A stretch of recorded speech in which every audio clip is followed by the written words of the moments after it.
Bengal BJP अध्यक्ष दिलीप घोष ने ममता बनर्जी के मिशन 2024 पर निशाना साधा है। उन्होंने कहा कि ममता बनर्जी बंगाल की चिंता, देश की चिंता पीएम पर छोड़ दें और बंगाल की चिंता करें। जीत के बाद तृणमूल कांग्रेस ने 2024 के लिए नया नारा दिया है, जिसे देश चाहता है, और उसको लेकर पूरा बंगाल की राजधानी कोलकाता पोस्टरों से पटा। हमारे साथ दिलीप घोष हैं, प्रदेश अध्यक्ष और बीजेपी के दिग्गज नेता हैं। सर, बंगाल जीतने के बाद 2024 के लिए जिसे देश चाहता है एक नया नारा दिया है, जैसे विधानसभा में दिया गया था कि बंगाल को बेटी चाहिए। जैसे कि बंगाल को बेटी चाहिए, मेदिनीपुर ने साबित कर दिया मेदिनीपुर को बेटी नहीं चाहिए, बेटा को चाहिए। उसने जिताया शुभेंदु बाबू। इसलिए नारा से काम नहीं चलता है, काम करके दिखाना पड़ता है। बंगाल के नौजवान काम के फेर में आप पश्चिम भारत में गुजरात, महाराष्ट्र, कर्नाटक में जा रहे हैं। 40 लाख बेरोजगार जवान जाकर वहाँ काम कर रहे हैं, नौजवान। और आज जो नौकरी के लिए, जो डिमांड के लिए वाणी भवन में घेराव करने गए थे, उनका ऊपर लाठी चलाया पुलिस ने। 5 लाख सरकारी पद खाली है बंगाल में, जहाँ नियुक्ति नहीं हो रही। उसमें 87,000 टीचर्स का पोस्ट खाली है, 85,000 और 75,000 और 60,000 ऐसे। और पुलिस में, वेस्ट बंगाल पुलिस और कलकत्ता पुलिस में पद खाली है। तो 5 लाख पद जहाँ खाली है, लाखों कार्यकर्ता नौजवान बेकार हैं, तो वहाँ नारा से काम नहीं चलने वाला, लोगों को काम चाहिए।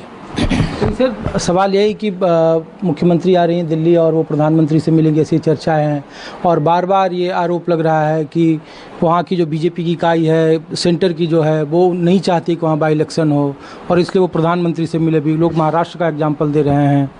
नहीं, देखिए, मुख्यमंत्री हैं, आ सकते हैं, किसी मिल भी सकते हैं, इसके पहले भी मिले हैं, इसमें हमारा क्या कहना है।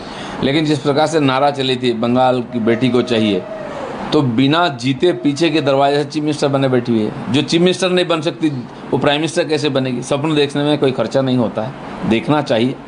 और पिछले 19 में जो उन्होंने शुरू की थी एक्सरसाइज, उसका नतीजा देख ले। जो पार्टी गई थी उनको मदद करनी, वो सारे बेचारों का ही तो हालत ख़राब। उनका 12 सीट कम हो गई पार्लियामेंट में, और हम 2 से 18 में पहुंच गए हैं।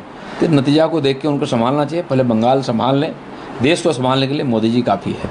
एक आखिरी सवाल है सर कि कहा जा रहा है कि पेट्रोल डीजल को लेकर आपको संसद में घेर रही तृणमूल।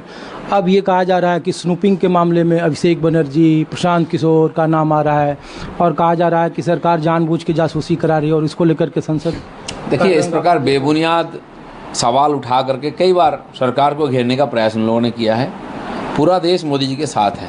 अब बेचारे हताश, निराश हैं, कई पार्टियों का कोई काम ही नहीं है, तो उनको इसी प्रकार से मीडिया में और लोगों के ज़बान में रहने की आदत पड़ चुकी है, ड्रामा करके, इस प्रकार झूठ फैला करके।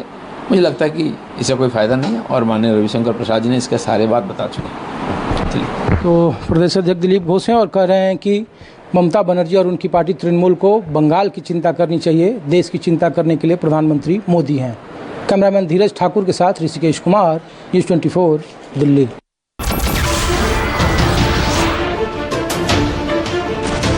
नमस्कार, मैं हूं मानक गुप्ता। अगर आपको हमारा ये वीडियो पसंद आया हो तो इसे लाइक और शेयर जरूर करें, और हाँ, हमें सब्सक्राइब और फॉलो करना ना भूलें, ताकि आप देश और दुनिया की कोई खबर मिस ना करें। तो जुड़े रहिए हमारे साथ और देखते रहिए न्यूज़ 24।